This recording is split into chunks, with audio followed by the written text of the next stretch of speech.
अवधूत म्हणजे कोण? हा शब्द ऐकला असेल, पण यामागे काय रहस्य आहे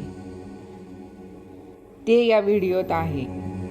व्हिडिओ आवडल्यास लाईक, सबस्क्राईब करा. अवधूत म्हणजे असा मनुष्य जो या मोह, माया, अहंकारातून मुक्त झालेला आहे. त्याला ना मान सन्मानाची इच्छा, ना लोभ, ना पैसा. तो फक्त देवात लीन झालेला असतो. अवधूत हा कोणत्याच नियमात अडकलेला नसतो, कारण तो परमसत्यात जोडलेला असतो. त्याला सुख दुःख सारखंच वाटतं.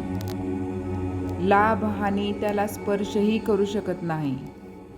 म्हणूनच दत्तात्रयांना महान असे अवधूत म्हणतात.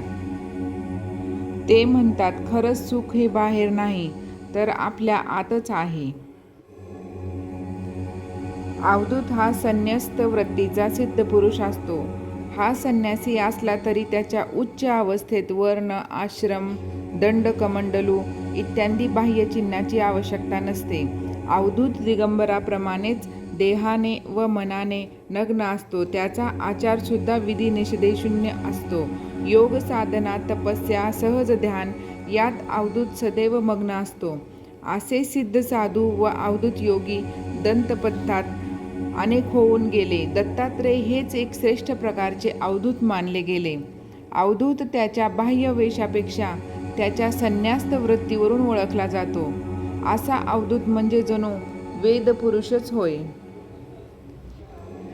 अवधूत उपनिषदात अवधूत शब्दाचा खरा अर्थ काय आहे ते जाणून घेऊ. अ या अक्षराचा अर्थ अक्षरत्व असा आहे. अवधूताला अक्षर ब्रह्माचा साक्षात्कार झालेला असतो. अक्षरत्व म्हणजे कार्यसिद्धी सुद्धा आहे.